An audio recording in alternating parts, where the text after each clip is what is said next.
Constantly doubting yourself is a sign of low self esteem. And if you've ever felt this way, you are not alone. Over 85% of the world reports feeling this way. It's honestly rarer to feel confident. Unfortunately, living this way can cause you to not take action on the things that you truly want because you consistently feel like you need to have other people's approval and validation in order to be able to do it. Today, I'm sharing what to look out for to see whether or not your own self doubt is self sabotaging your efforts, as well as why it even happens. And we'll also talk about exactly what steps you need to take to make self doubt a thing of the past. Before we go ahead and dive into that, if you stumbled across this video because you know that your self doubt is preventing you from going all in on your dream of becoming an entrepreneur, then you're going to want to make sure you stick around to the end. I'm going to be sharing a free resource that'll show you whether or not you have the entrepreneurial mindset in order to become a confident entrepreneur. And even if you don't, it'll tell you exactly what steps you'll need to take in order to be able to become one. So stick around till the end. This may come as a surprise to you, especially if you followed along with me in my work for some time or are familiar with my accomplishments. At one point in my life, I struggled significantly with self-doubt. I come across as confident now, but it took a lot of work to get to where I am today. Vulnerability alert. So my own self-doubt stemmed from years and years of being in a toxic, abusive relationship. I was told time and time again that I wasn't good enough. I was constantly critiqued for my appearance. And I was always told that I just didn't contribute enough. I never ever was doing enough.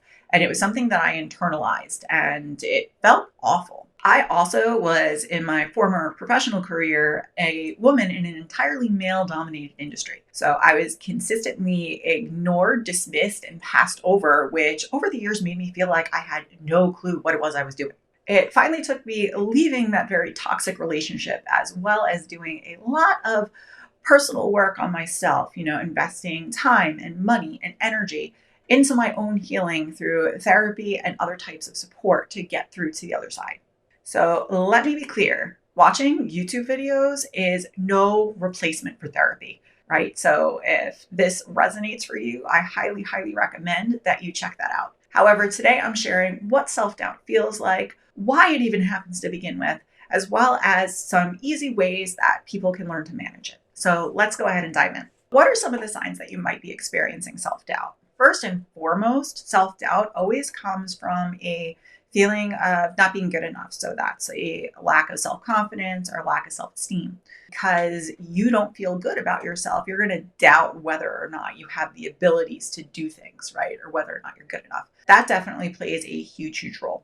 Another way self-doubt shows is in having difficulty making decisions. If you never have the ability to make a decision for yourself, you constantly put it off, or you're talking to people about it all the time, or you're looking for some sort of external validation to make that decision, that decision is a good enough decision, that's definitely a sign of self-doubt.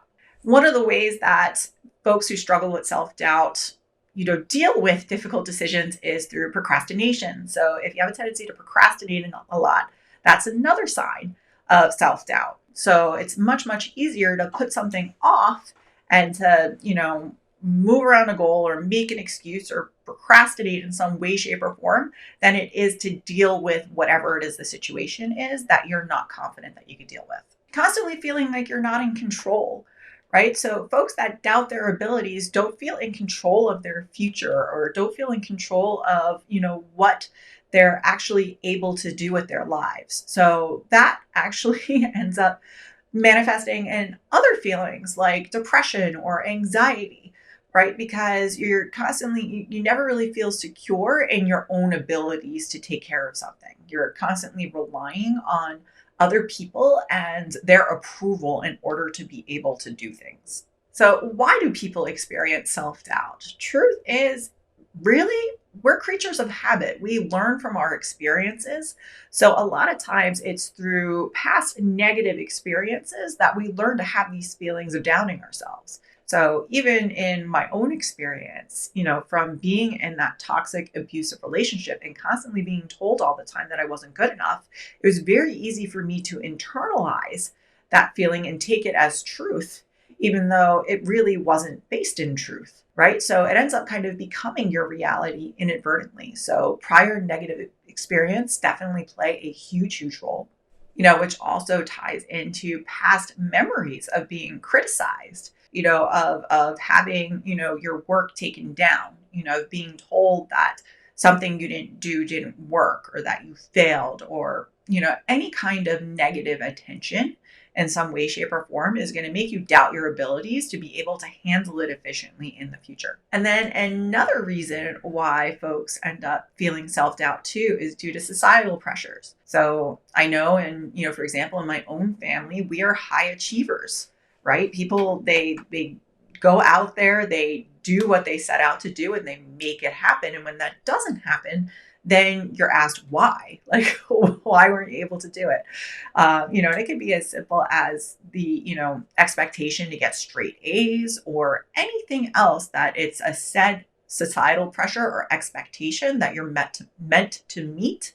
And if you don't believe you have the ability to be able to meet said pressure, it's going to cause all of those feelings that we just talked about. So with over 85% of the world also feeling feelings of self-doubt, I want to know, of what I've shared so far, what resonates for you, right? What have you felt before? Go ahead, drop me a comment below with your biggest takeaway so far, because I'd love to talk about it. All right, so we've talked about, what are the signs that you're experiencing self-doubt as well as things that cause it. But that's all well and good, but what happens? How do you deal with it?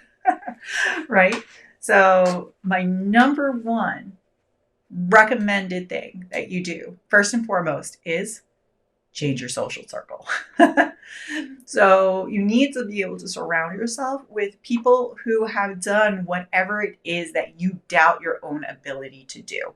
So there's a few different ways to go about this. As I mentioned before, with my own experience in dealing with self-doubt, one of the first people that I enlisted support in was a therapist. But I also, at one point in time, hired a coach for a full year to help me learn how to validate myself, right? So having somebody who had already experienced and done what it is that I wanted to do, that I didn't believe that I had the ability to do, I invested in somebody with that experience. And lo and behold, through working with him, week in and week out, I learned that my ideas were valid. I had that, in the field experience coming back to me, telling me that what it was would probably work and to help me analyze what I was doing that was working and what wasn't working. So eventually I got to the point after that engagement where I learned, oh, wow, I don't need to get validation from this person because my ideas do hold weight. They are producing results, right? And ultimately I learned how to seek that validation from myself. So as I mentioned before, I hired, different therapists. I've hired mentors. I've hired coaches. You could do this very simply through, different Facebook groups or, finding new friends or a new social circle. There's a lot of different ways to change your support circle. But here's a few things you want to keep in mind when you do it. Now, one thing that's very, very important when changing your social circle is you want to be clear on your values. What's important to you? This is what's going to ultimately help you be able to reprogram your brain versus what societal pressures are and what's important for you. It doesn't matter what society deems you should be doing. It's more important that it's in alignment with what you value. And then from there, you want to make sure that you are surrounding yourself with people who have the same values. So I know for myself, entrepreneurship and having freedom and flexibility and fulfillment and spending time specifically with my family, those are things that are very, very important to me. I want to feel like my work is giving back, that I'm helping and serving others. And as a result, as I've built my business and I've built my support circle and even things as far as my therapist, everybody has the same kind of values and is working towards the same things as me.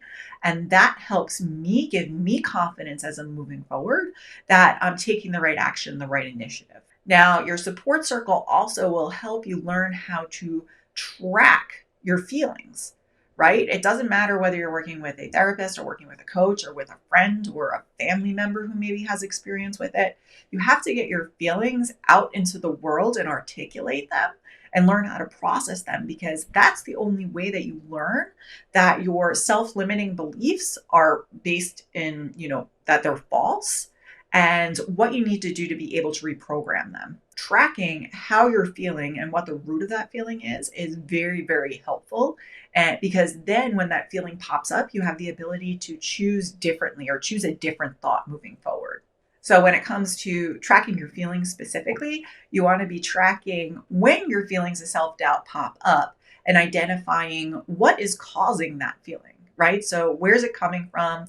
What's your earliest memory of feeling that way? This is why either, both therapy or coaching can be really helpful for it. What self-limiting belief is tied to that thought? And then learning how to, really focus in on that is going to help you learn, have the self-awareness moving forward to be able to change or rewire your thinking. Now, one thing is that I feel is important in, finding that community or that new support circle, whether it be, through, enlisting paid help like a therapist or a coach, or, finding a community of people who have done what it is that you want to do, is it gives you a safe place to be able to seek validation from people who have actually done it before until you can build up that confidence in yourself. It's very, very difficult to go cold turkey, especially if you've been seeking validation in other people for so long, to just flip the switch and do it internally. It just, in my experience, it doesn't really work that way. So having a safe space of people who have actually done it before, who know what it is that you're talking about, is so important and so crucial. It's actually one of the reasons why I hired a coach specifically for a year to help me, learn how to do this myself. Because truth was, until I was able to seek that validation internally, I knew I was never going to grow, not only as an entrepreneur, but as an individual. Having that safe space to be able to ask for that validation and know that it's coming to you from a place of service to you and not necessarily to what other people want is so, so essential. And the other thing that your new support circle will do too is remind you to not just talk about what it is that you want to do or what it is that you're doubting that you could do, but to actually take action on it, right? So you have that kind of built-in accountability factor to be able to work through and build the confidence on the things that you're not confident in, so that you can really minimize your self-doubt moving forward and understand that it is something that you actually have the ability to do. So there you have it. If you learned a lot today about your own potential, but are still doubting whether or not you have the ability to make your dream of becoming an entrepreneur a reality, then go ahead and click the link below in the description to take my free quiz.